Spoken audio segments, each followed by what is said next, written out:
بسم اللہ الرحمن الرحیم۔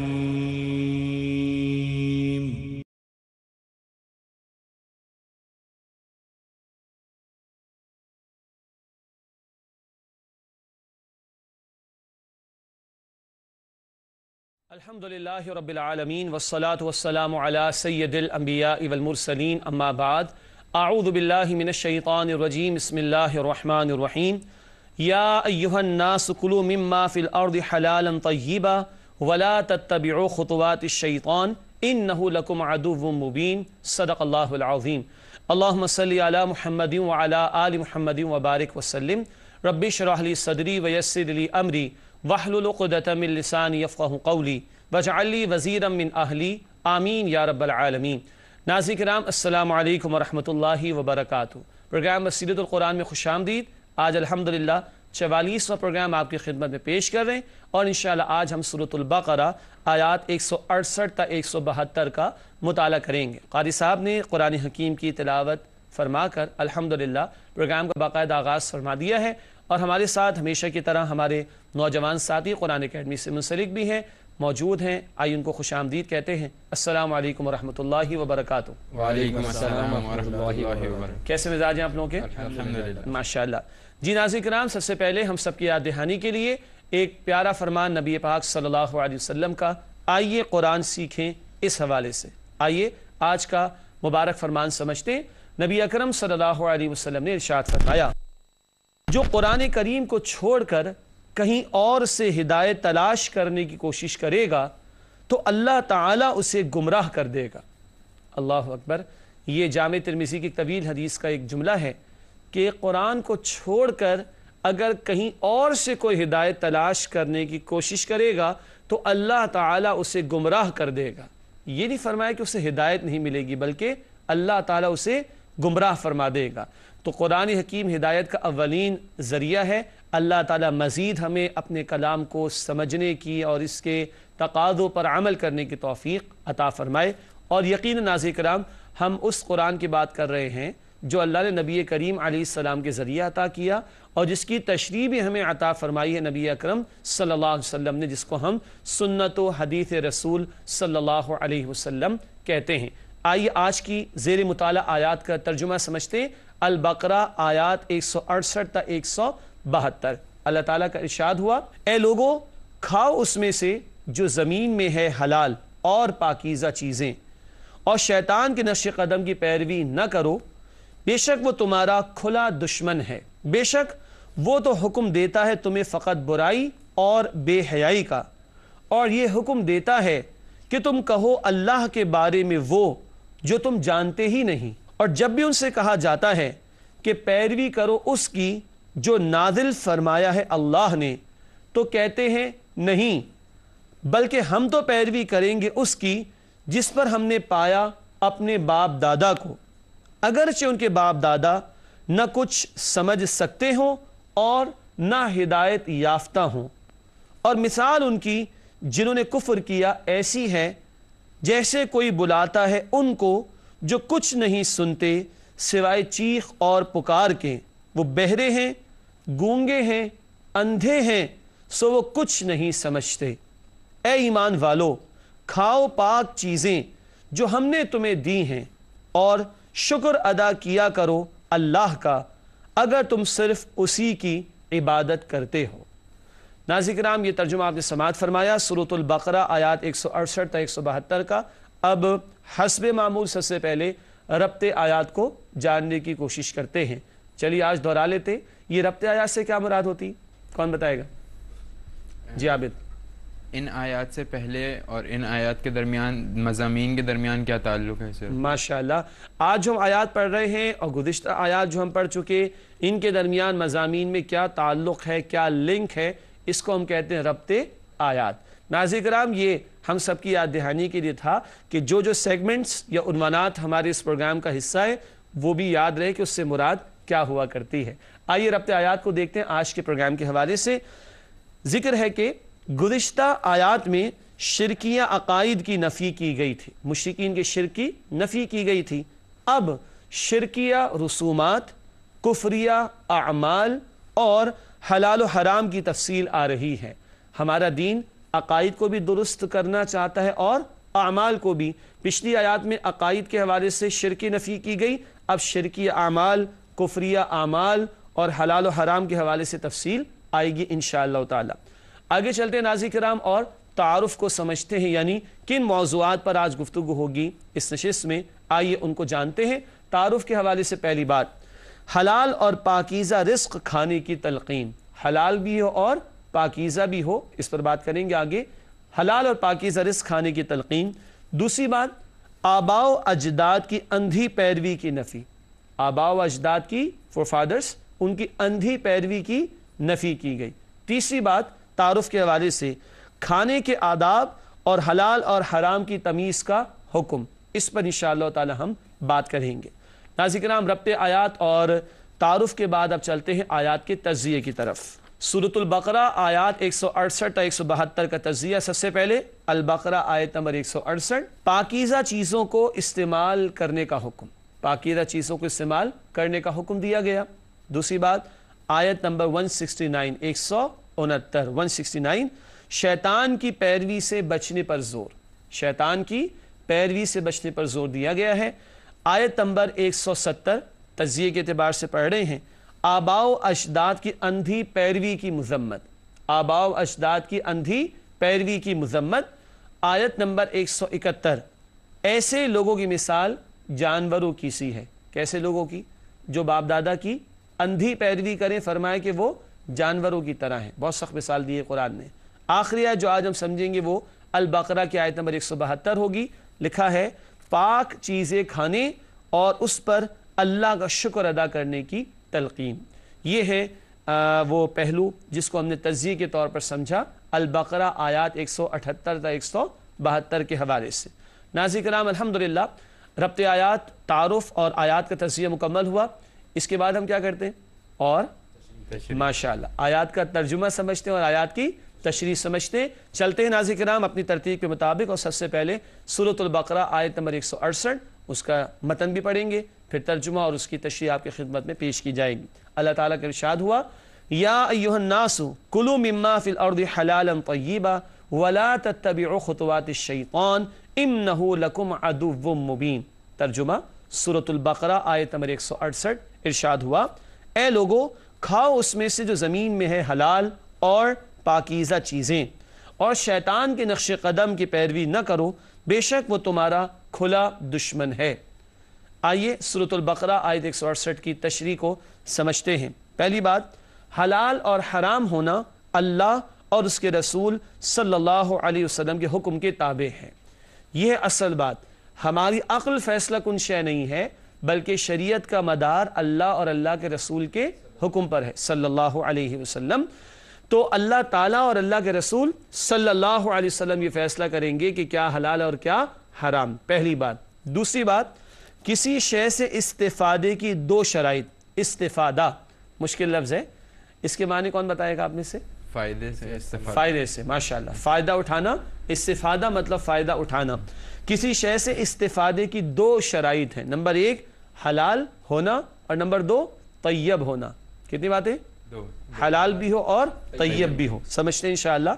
اب آئیے ناظرین کرام، حلال اور طیب کا تھوڑا سا فرق جاننے کی کوشش کریں، اور یہ ایک ٹیکنیکل فرق بھی ہے اور بہت قیمتی بات بھی ہے، اس کو توجہ سے سماعت فرمائیے گا۔ حلال وہ شے جس کی شریعت نے ممانعت نہ کی ہو، تو جس شے سے شریعت نے منع نہیں کیا وہ کیا ہے؟ وہ حلال ہے ہمارے لیے، اور شریعت میں مدار ہے اللہ اور اللہ کے رسول کے حکم کا اولاً اور اصلاً صلی اللہ علیہ وسلم۔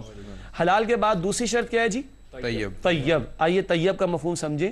ویسے پہلا کلمہ پڑھتے ہیں، پہلا کلمہ طیب، طیب معنی پاک۔ اب وہ پاک کیا ہے چیزوں کے حوالے سے حلال حرام میں، اس کو اب ہم سمجھ رہے ہیں۔ طیب وہ شے جو بالکل پاک و صاف ہو، مثلا شرک، مال حرام، نجاست یعنی ناپاکی، نجاست کے معنی کیا ہوتے ہیں؟ ناپاکی، حق تلفی وغیرہ سے پاک ہو۔ دوبارہ پڑھ رہا ہوں، طیب وہ شے جو بالکل پاک و صاف ہو، مثلا شرک، مال حرام، نجاست، حق تلفی وغیرہ سے پاک ہو۔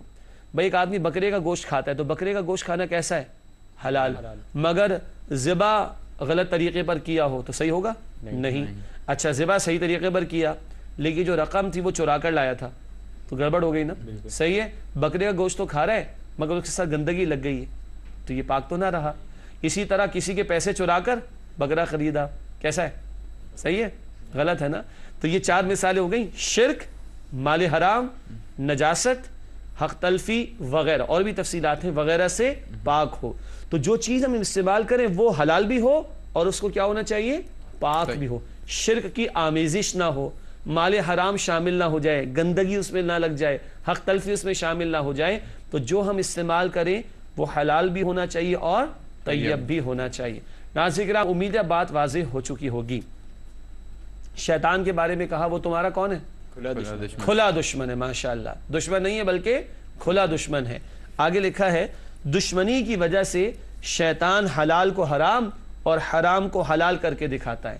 ہمارے پہلا مسئلہ زیادہ ہے، حلال کو حرام کر کے دکھاتا ہے، رشوت کو گفٹ کہہ کر کہتا ہے کہ ہاں لے لو، صحیح ہے، اور درمیان والے کے پیسے کو کہتے ہیں یہ تو کمیشن ہے، لے لو، صحیح ہے، جھوٹے ڈاکیومنٹس بنانے کو کیا کہتا ہے؟ کوئی بات نہیں، ایک دفعہ کر لے پھر تم توبہ کر لینا۔ یہ بڑا قرآن کہتے ہیں نا زین لہم الشیطان اعمالہم، شیطان نے ان کے اعمال مزین کر کے دکھا دی، بڑی اٹریکشن پیدا کر دی۔ اللہ تعالیٰ میں شیطان کے تمام حملوں سے محفوظ رکھے۔ تو ناظرین کرام، مال حرام میں پڑ جانا یہ شیطان کا طرز عمل ہے، شیطان اس گندگی کی طرف بندے کو لے جانا چاہتا ہے۔ فرمایا کہ وہ شیطان تمہارا کھلا دشمن ہے۔ آگے بڑھاتے ہیں بات کو، البقرہ آیت نمبر 169 169 ارشاد ہوا انما یأمرکم بالسوء والفحشاء وان تقولوا علی اللہ ما لا تعلمون۔ ارشاد ہوا البقرہ آیت 169 میں، بے شک وہ تو حکم دیتا ہے تمہیں فقط برائی اور بے حیائی کا، اور یہ حکم دیتا ہے کہ تم کہو اللہ کے بارے میں وہ جو تم جانتے ہی نہیں۔ یہ شیطان کے طرز عمل اور اس کے ہتھ کنڈوں کا بیان ہے اس آیت میں۔ آئیے چلتے ہیں البقرہ آیت 169 کی تشریح کی طرف۔ پہلی بات لکھی ہے شیطان برائی کا حکم دیتا ہے تاکہ انسان آخرت کے عذاب کا مستحق بن جائے۔ برائی کیا ہے؟ اللہ کا حکم پامال کرنا، عبادات انجام نہ دینا، حلال حرام کی تمیز نہ رکھنا، یہ سب کیا ہے؟ یہ سوء ہے، یہ برائی ہے۔ اور شیطان کیا کرتا ہے؟ برائی کا حکم دیتا ہے تاکہ انسان آخرت کے عذاب کا مستحق بن جائے۔ اگلی بات لکھی ہے تشریح کے طور پر، بے حیائی کا حکم دیتا ہے کون؟ شیطان۔ کون دیتا ہے حکم بے حیائی کا؟ شیطان۔ بے حیائی کا حکم دیتا ہے تاکہ انسان مخلوق کی نظر میں بھی حقیر ہو جائے، تاکہ انسان مخلوق کی نظر میں بھی حقیر ہو جائے۔ دیکھیے بے شرمی، بے حیائی، ہم معروف طور پر واقف ہیں کہ کن اعمال کا نام۔ کسی بھی معاشرے میں اچھے بھی لوگ ہوں گے اور برے بھی ہوں گے، وہ لوگ بھی ہوں گے جن کی فطرت سلامت ہوگی، وہ بھی ہوں گے جن کی فطرت بگڑ چکی ہوگی۔ جن کی فطرت سلامت ہو، جن کی فطرت سلامت ہو، وہ اس طرح کی بے حیائی اور بے شرمی کی باتیں جو آج میڈیا پر، electronic media, print media, marketing کے سارے ہتھ کنڈے، ان میں جو کچھ ہو رہا ہے، جن کی فطرت سلامت ہو وہ کبھی بھی اسے پسند نہیں کرتے۔ حتیٰ کہ کافروں کے معاشرے، ان میں بھی انسان تو رہتے نا، اور کچھ انسان وہ ہوتے جن کی فطرت سلامت ہوتی ہے، تو آپ کو پتا ہے کہ وہ بھی اس بات کے قائل ہے کہ ایڈورٹائزمنٹ میں کچھ ریسٹرکشنز ہونی چاہیے۔ یہ جو میڈیا پہ، جو میں کافروں کے معاشرے کی بات کر رہا ہوں، میڈیا پہ ہر چیز دکھائے جانے والی نہیں ہوتی، اسی لیے وہ کہتے ہیں پیرنٹل کنٹرولز ہونے چاہیے، اسی لیے وہ کچھ بتاتے ہیں کہ not for this age but for that age, کچھ نہ تصور ہے نا۔ تو شیطان کیا کرتا ہے؟ بے حیائی کا حکم دیتا ہے تاکہ انسان مخلوق کی نظر میں بھی حقیر ہو جائے۔ کیا مطلب؟ یعنی ان دھندوں پر لے آئے گا کہ فطرت انسانی اس کو پسند نہیں کرتی، تو جو آدمی فطرت کے خلاف یہ حرکتیں کرے گا، شیطان کے پٹی پڑھانے پر وہ گویا لوگوں کی نگاہوں میں بھی حقیر ہو جائے گا۔ شیطان تو برائی کا، بے حیائی کا حکم دیتا ہے، جبکہ اللہ تعالیٰ جمعے کے دن ہم سنتے ہیں ان اللہ یأمر بالعدل والاحسان وایتاء ذی القربى وینہی عن الفحشاء والمنکر والبغی۔ الفاظ یاد آ گئے؟ یہ بات کریں گے بریک کے بعد انشاءاللہ۔ آج ہم بات کر رہے ہیں اور مطالعہ کر رہے ہیں سورۃ البقرہ آیات 168 تا 172 کا۔ بریک سے پہلے ہم بات کر رہے تھے سورۃ البقرہ آیت 169 169 کی روشنی میں شیطان برائی اور بے حیائی کا حکم دیتا ہے، جبکہ جمعے کے خطبے میں ہم سورہ نحل آیت نمبر 90 سنتے ہیں۔ اللہ تعالیٰ بے حیائی اور منکرات سے منع فرماتا ہے، وَيَنْهَى عَنِ الْفَحْشَاءِ وَالْمُنْكَرِ، بے حیائی اور برائیوں سے اللہ روکتا ہے۔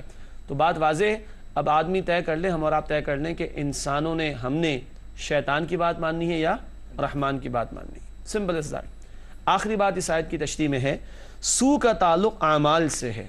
سو برائی کا تعلق اعمال سے ہے، اس میں عبادات خاص طور پر شامل ہے. شیطان کیا کرتا ہے؟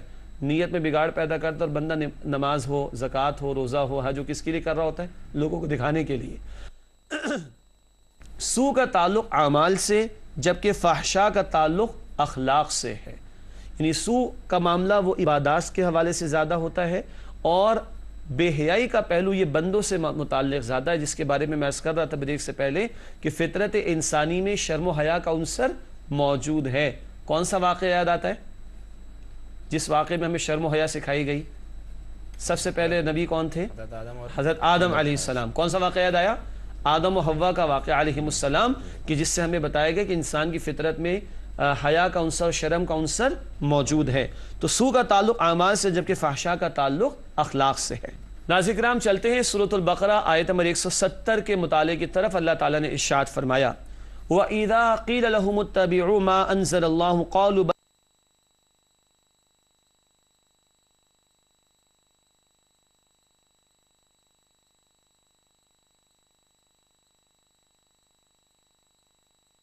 ستر کا ارشاد ہوا، اور جب بھی ان سے کہا جاتا ہے کہ پیروی کرو اس کی جو نازل فرمایا ہے اللہ نے، تو کہتے نہیں، بلکہ ہم تو پیروی کریں گے اس کی جس پر ہم نے پایا اپنے باپ دادا کو، اگرچہ ان کے باپ دادا نہ کچھ سمجھ سکتے ہوں اور نہ ہدایت یافتہ ہوں. آئیے تشریح کی طرف چلتے ہیں. سورۃ البقرہ آیت نمبر 170 ہمارے زیر مطالعہ. پہلی بات، مشرکین کی طرح یہود بھی آباء و اجداد کی اندھی پیروی میں مبتلا تھے. مکی صورت تو نہیں ہے نا، مدنی صورت ہے، اور علماء نے اس کے ذیل میں کچھ روایات بھی بیان فرمائی دور نبوی سے صلی اللہ علیہ وسلم، کہ یہود کو سمجھایا گیا، کہتے ہم تو اپنے باپ دادا کی بات مانیں گے. یہی بات مشرکین مکہ بھی کہتے تھے، یہی بات یہود بھی کہتے تھے. کیا کہ وہ کہتے تھے ہم اپنے باپ دادا کی پیروی کریں گے، قرآن کو مانتے نہیں ہم لوگ. استغفر اللہ. دوسری بات لکھی ہے، حکم خداوندی کے خلاف آباء و اجداد کی اتباع کھلی گمراہی. یعنی باپ دادا کی بات، بڑوں کی بات سراخوں پر، مگر ان کی بات اللہ کے حکم کے خلاف جا رہی ہو تو پھر مانیں گے؟ پھر نہیں مانیں گے. لیکن اگر ان کی بات اللہ کے حکم کے خلاف ہو اور ان کی بات مانی جائے باپ دادا کی، تو یہ کھلی گمراہی ہے قرآن کے مطابق. تیسری بات اشی میں ہے، ہمیں بھی ہر معاملے میں اللہ تعالیٰ اور رسول صلی اللہ علیہ وسلم کی ہدایات کو پیش نظر رکھنا چاہیے. ناظرین کرام، یہ وہ بات ہے جو آج ہم بھلا چکے ہیں. ارے جی کیا کریں، شادی بیاہ کی رسومات ہم چھوڑ نہیں سکتے، باپ دادا بھی تو کرتے تھے، ہماری تو ناک کٹ جائے گی. یہ میت کے موقع کی بدعات تو ہم چھوڑ نہیں سکتے، یہ تو ناک کٹ جائے گی ہماری. یہ نہ کریں، یہ تو ہمارے باپ دادا کرتے چلے آئے. وہ بھائی، اللہ اور اللہ کے رسول صلی اللہ علیہ وسلم کچھ کہیں اور باپ دادا کچھ کرتے ہو، تو پھر کیا باپ دادا کی مانی جائے گی؟ قطعاً نہیں. اللہ اور اللہ کے رسول صلی اللہ علیہ وسلم ہی کی بتائی ہوئی بات پر عمل کرنا چاہیے. ناظرین کرام، چلتے ہیں البقرہ آیت نمبر 171 کے مطالعے کی طرف. ارشاد ہوا اللہ سبحانہ وتعالی کی طرف سے، وَمَثَلُ الَّذِينَ كَفَرُوا كَمَثَلِ الَّذِي يَنْعِقُ بِمَا لَا يَسْمَعُ إِلَّا دُعَاءً وَنِدَاءً صُمٌّ بُكْمٌ عُمْيٌ فَهُمْ لَا يَعْقِلُونَ. آئیے ترجمہ سمجھتے. سورۃ البقرہ آیت 171 کا ارشاد ہوا، اور مثال ان کی جنہوں نے کفر کیا ایسی ہے جیسے کوئی بلاتا ہے ان کو جو کچھ نہیں سنتے سوائے چیخ اور پکار کے. وہ بہرے ہیں، گونگے ہیں، اندھے ہیں، سو وہ کچھ نہیں سمجھتے. آئیے ناظرین کرام، سورۃ البقرہ آیت 171 کی تشریح کی طرف چلتے ہیں. لکھا ہے، مشرکین کی مثال دو طرح سے جانوروں کی سی ہے. ان کی مثال کس طرح کی ہے؟ جانوروں کی. بھائی بھینس کے آگے بین بجائے وہ سنتی ہے؟ نہیں سنتی نا. تو ان کے متعلق کیا کہا؟ بہرے گونگے. تو یہ مثال دو اعتبارات سے ان کے ضمن میں جانوروں کی طرح. کیسے؟ نمبر 1، ان کی مثال ان جانوروں کی سی ہے جو چرواہوں کے پیچھے بغیر سوچے سمجھے چلتے اور ان کی صداؤں پر حرکت کرتے رہتے ہیں. عقل و فہم تو کچھ نہیں، اس نے آواز لگائی چلنا شروع ہو گئے، آواز لگائی رک گئے، وغیرہ وغیرہ. تو جانور جیسے چرواہے کے پیچھے بغیر سوچے سمجھے چلتے، یہ بھی چل رہے ہیں. دوسری مثال ان کافروں کی کیا دی گئی؟ ان کو دعوت و تبلیغ کرتے وقت یہ محسوس ہوتا ہے گویا جانوروں کو پکارا جا رہا ہے جو فقط آواز سنتے ہیں، سمجھتے نہیں ہیں. اللہ کے نبی سنا رہے قرآن صلی اللہ علیہ وسلم، مگر ان کا رویہ ایسا ہے کہ جیسے کہ بھینس کے آگے بین بجانا، آواز آتی مگر سمجھ کچھ نہیں آتی۔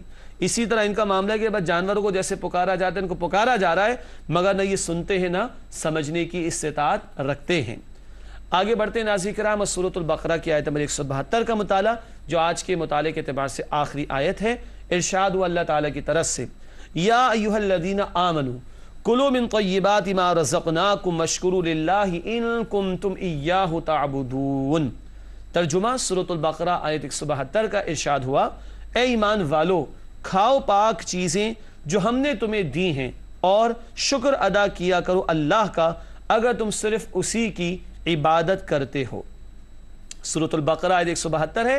آئیے اس کی تشریح کو سمجھنے کی کوشش کرتے ہیں۔ سب سے پہلی بات تشریح میں لکھی ہے، دین کی تعلیمات عبادات کی طرح معاملات زندگی کے لیے بھی ہیں، یعنی دین نے صرف نماز روزہ نہ سکھایا بلکہ زندگی کے اور معاملات کے حوالے سے بھی رہنمائی عطا فرمائی ہے۔ دوسری بات، حلال کے ساتھ پاکیزہ کی بھی پابندی لگائی گئی۔ اچھا، پاکیزہ کے لیے عربی لفظ کیا تھا جو ہم نے سمجھا تھا؟ طیب۔ طیب، وہی الفاظ یہاں پر بھی ہیں، تو حلال بھی ہو اور طیب بھی ہو، یعنی پاکیزہ۔ تیسری بات، کھانے کے بعد اللہ تعالیٰ کا شکر ادا کرنے کی تلقین کی گئی ہے۔ اب شروع بھی کرے تو اللہ کا نام لے کر، اور کھانے کے بعد اللہ کا شکر ادا کرنا چاہیے، تو شکر کی تلقین۔ چوتھی بات، کھانے پینے میں ایک نیت جسم کے حق کو ادا کرنے کی بھی کرنی چاہیے۔ کیوں؟ ہمارے جسم کا بھی تو ہم پر حق ہے، صحیح ہے؟ اپنے آپ کو خود ہلاکت میں ڈالنا ہی تو حرام ہے نا، تو اس جسم کو یہ کھانا پینا فراہم کیا جائے ضرورت کے مطابق، یہ اس جسم کا حق ہے، تو یہ نیت بھی میں شامل کر لوں کھانے پینے میں کہ اس جسم کا جو مجھ پر حق ہے۔ حدیث کے الفاظ ہیں، لنفسی کا علی کا حق، تمہارے نفس کا بھی تم پر حق ہے، تو میں یہ نیت ناظرین کرام اپنے اندر شامل کر لوں، اپنے دل میں رکھ لوں کہ میں جو کچھ کھا رہا ہوں اس لیے بھی کھا رہا ہوں، پی رہا ہوں کہ میرے جسم کا حق بھی ادا ہو۔ آخری بات تشریح میں لکھی ہے، پھر اللہ تعالیٰ کی دی ہوئی توانائیوں کو اللہ تعالیٰ کی عبادت کرنے میں استعمال کرنا چاہیے۔ یہ جسم ہوگا، اس میں توانائی ہوگی، یہ حرکت کرنے کے قابل ہوگا، تبھی میں اللہ کی عبادت کے تقاضوں پر عمل کر سکوں گا، تو یہ نیت بھی شامل کر لینی چاہیے کہ کھا پی کر جسم کا بھی حق ادا ہوگا اور پھر جسم اس قابل ہوگا کہ ہم اللہ تعالیٰ کی عبادت بھی کریں گے انشاءاللہ تعالی۔ ناظرین کرام، الحمدللہ سورۃ البقرہ آیات 168 تا 172 کا مطالعہ مکمل ہوا۔ آئیے چلتے ہیں اپنے نوجوان ساتھیوں کی طرف اور دیکھتے ہیں آج ان کے ذہنوں میں وہ کون سے سوالات ہیں جو شاید آپ کے ذہنوں میں بھی پیدا ہوئے ہوں۔ جی پہلا سوال، جی عابد۔ حلال اور طیب اشیاء کھانے کا ذکر ہے، تو حرام مال اور حرام رزق کی نحوست کا ذکر فرما دیجیے۔ ماشاءاللہ ماشاءاللہ، اس کو کہتے ہیں the other side of the picture, کہ حلال کا تو حکم ہے، پاکیزہ کا تو حکم ہے، طیب کی تو تعلیم ہے، تو حرام سے بچنا چاہیے۔ اگر حرام سے نہ بچے تو کیا ہوگا؟ قرآن حکیم میں بھی اس پر توجہ دلائی گئی۔ میں آپ کو ایک حدیث سنائے دیتا ہوں۔ نبی اکرم صلی اللہ علیہ وسلم نے ارشاد فرمایا، ابو داؤد شریف میں، مسلم شریف میں روایت ہے، حرام مال سے پلا ہوا جسم جہنم کا مستحق ہے، وہ جنت میں داخل نہیں ہوگا۔ میرے خیال ہے یہ ایک ہی حدیث کافی ہے۔ حرام مال سے پلا ہوا جسم جہنم کا مستحق ہے، وہ جنت میں داخل نہیں ہوگا۔ یہ مسلم شریف میں روایت ہے نبی اکرم صلی اللہ علیہ وسلم کی۔ اللہ ہمیں مال حرام کی ہر شکل سے اور اس کی نحوست سے محفوظ رکھے۔ جی نوید بھائی، آپ کا سوال ہے کوئی؟ اگر والدین اور بڑے غلط راستوں میں پڑے ہوں، غلط اعمال پہ پڑے ہوں، اور انسان چاہے کہ اگر وہ اللہ کی اطاعت کرے، تو اس طرح اکثر ہوتا ہے کہ والدین کی نافرمانی بھی ہوتی ہے اور اکثر بات تلخ بھی ہو جاتی ہے، تو اس سلسلے میں قرآن کا کیا حکم ہمیں دیتا ہے کہ ہمیں کیا کرنا چاہیے؟ ماشاءاللہ، سوال بہت قیمتی ہے اور بڑا ایک اہم جملہ آیا، اکثر تلخی ہو جاتی ہے، وہ ہماری طرف سے ہو جاتی ہوگی، یہ بھی غور کر لینا چاہیے۔ قرآن کیا کہتا ہے؟ اصولی بات قرآن نے بتائی سورہ لقمان کے دوسرے رکوع میں، وَإِن جَاهَدَاكَ لِتُشْرِكَ بِي مَا لَيْسَ لَكَ بِهِ عِلْمٌ فَلَا تُطِعْهُمَا۔ اگر ماں باپ تمہیں مجبور کریں، اللہ فرماتے ہیں ایسی بات پر کہ تم میرے ساتھ کسی کو شریک کرو، تو ماں باپ کی بات نہ ماننا۔ ہاں، وَصَاحِبْهُمَا فِي الدُّنْيَا معروفہ، دنیا میں بھلا سلوک کرتے رہنا۔ اسی طرح حدیث نبی اکرم صلی اللہ علیہ وسلم کی آپ نے فرمایا ابو داؤد شریف کی روایت میں، لا طاعت لمخلوق فی معصیت الخالق، مخلوق کی ایسی اطاعت جائز نہیں جس میں خالق کی نافرمانی ہوتی ہو۔ تو بالفرض اگر ماں باپ یا بڑے کوئی ایسا حکم دیں جو اللہ اور نبی اکرم صلی اللہ علیہ وسلم کے حکم کے خلاف ہو، تو وہاں ان کی بات نہیں مانی جائے گی، یہ کوئی نافرمانی نہیں۔ ہاں، لیکن وہاں زبان دراز کرنا، وہاں چیخنا چلانا، بے ادبی کرنا، خود سے تلخ ہونا، اس کی اجازت نہیں ہے۔ ابراہیم علیہ السلام کا بیان آپ قرآن میں پڑھیں، اپنے ابا جان کے سامنے کیسے کہتے ہیں، یا ابتی یا ابتی، اے میرے ابا جان، اے میرے ابا جان، بڑے ادب کے ساتھ۔ تو بڑے ادب کے ساتھ سمجھانا ہے، بڑوں کے ذریعے اور سمجھایا جا سکتا ہے، سمجھانے کی کوشش کریں گے، اللہ سے دعا بھی کریں گے، مگر ہمیں بدتمیزی کرنے کی اور صبر کے دامن کو ترک کرنے کی اجازت نہیں ہے اس میں۔ جی اور آپ کا کوئی سوال؟ آیت نمبر 172 میں ایمان والوں سے فرمایا گیا ہے کہ کھاؤ پاک چیزوں میں سے اور شکر ادا کرو، تو اس میں سوال یہ ہے کہ شکر ہم کس طریقوں سے ادا کر سکتے ہیں؟ ماشاءاللہ، بڑا عملی سوال ہے کہ کھانے پینے کے بعد اللہ کے شکر کی تلقین کی گئی۔ سوال ہے کہ شکر کو کس کس طریقے سے ادا کیا جائے۔ 3 طریقے ہو سکتے۔ امام راغب اصفہانی رحمۃ اللہ علیہ بہت بڑے بزرگ گزرے، ایک مرتبہ پہلے بھی ان کا ذکر آیا ہے، اور وہ فرماتے ہیں کہ شکر 3 اعتبارات سے ہے۔ بہت بڑے بزرگ ہیں اور ان کی ڈکشنری ہے، Arabic dictionary, Quranic dictionary rather کہیے آپ، کہ قرآن کے ایک لفظ کے معنی انہوں نے تفصیل سے بیان فرمائے۔ المفردات القرآن اس کا نام ہے۔ وہ لکھتے ہیں کہ تصور النعمہ و اظہار ہوا، شکر کیا ہے؟ نعمت کا تصور کرنا اور اس کا اظہار کرنا۔ 3 طریقے، دل سے، زبان سے اور عمل سے۔ دل سے شکر کیا ہے؟ جو کچھ بھی عطا ہوا کس نے عطا کیا؟ اللہ نے، اس کا احسان دل میں مانا جائے اس بات کا۔ نمبر 2، زبان سے شکر کے کلمات، پانی پیا الحمدللہ، کھانا کھا لیا، جی کیا پڑھیں گے؟ ماشاءاللہ، الحمدللہ الذی اطعمنی، یا اطعمنا، نا سب کے لیے ہوتا ہے، الحمدللہ الذی اطعمنا وسقانا وجعلنا من المسلمین۔ تو کھانے پینے کے بعد اللہ کا شکر زبان سے بھی ادا کرنا۔ اور پورے وجود سے شکر کیا ہوگا؟ وہ جو بات آئی تھی کہ نیت یہ بھی رکھوں کہ کھا پی کے جسم کا حق ادا کروں گا، اور 2، جو توانائی ملے گی اب اللہ کی بندگی میں استعمال کروں گا پورے وجود کو۔ اب آنکھ وہ نہ دیکھے جو اللہ نے منع کیا، کان وہ نہ سنے جو اللہ نے منع کیا، زبان وہ نہ بولے جو اللہ نے منع کیا، گنتے چلے جائیے۔ اب پورے وجود کو اللہ کی امانت ہے، اللہ اور اللہ کے رسول صلی اللہ علیہ وسلم کی مقرر کردہ حدود میں استعمال کریں گے تو یہ پورے وجود سے اللہ کا شکر ہوگا۔ تو دل سے شکر، پھر زبان سے شکر، اور پھر پورے وجود سے اللہ تعالیٰ کا شکر۔ ماشاءاللہ۔ ناظرین کرام، سوالات کا سلسلہ جوابات کے ساتھ الحمدللہ مکمل ہوا ہے۔ چلتے ہیں اپنے آخری سیگمنٹس کی طرف۔ پروگرام کا آخری موقع اور وقت ہے ہمارے پاس۔ سب سے پہلے قرآنی معلومات۔ آج جو بات آپ کے سامنے رکھ رہے ہیں وہ یہ ہے کہ قرآن کریم کو موعظہ کہا گیا ہے، جس کا مفہوم ہے نصیحت۔ موعظہ، واعظ کا لفظ جانتے ہیں؟ واعظ ایسی بات کو کہتے ہیں جو دل کو نرم کر دے۔ واعظ ایسی بات کو کہتے ہیں جو دل کو نرم کر دے، اور سب سے بڑا واعظ اللہ کا قرآن۔ سورہ یونس آیت 57، سورہ یونس آیت 57 میں موعظہ کہا گیا قرآن کو، جس کے معنی نصیحت کے بھی ہیں۔ تو ہم بڑی نصیحتیں کرتے ہیں ایک دوسرے کو۔ سب سے بڑی نصیحت ہمیں کس نے کی ہے؟ اللہ تعالیٰ نے۔ تو ہماری گفتگو میں سب سے زیادہ کس کا ذکر آنا چاہیے؟ قرآن حکیم کا۔ ناظرین کرام، چلتے ہیں حاصل مطالعہ کی طرف۔ کن باتوں کو آج ہم نے سمجھنے کی کوشش کی، آئیے دیکھتے ہیں۔ سب سے پہلی بات، شیطان کی اتباع سے بچو، اس لیے کہ وہ تمہارا کھلا دشمن ہے۔ اللہ ہمیں اسے دشمن ہی سمجھنے کی توفیق دے، تبھی یاد رہے گا، تبھی اس کا مقابلہ کر سکیں گے انشاءاللہ۔ نمبر 2، اللہ کے احکامات کے خلاف کسی کی بھی پیروی کھلی گمراہی ہے۔ بات تو آئی تھی نا آباء و اجداد کے حوالے سے، لیکن کوئی بھی ہو، اللہ کے احکامات کے خلاف کسی کی بھی پیروی کھلی گمراہی ہے۔ تیسری بات، اللہ نے پاک اور طیب چیزیں حلال کی ہیں۔ یاد آ گیا؟ پاک بھی ہو اور طیب بھی ہو، یہ تو ایک ہی معنی ہو گئے۔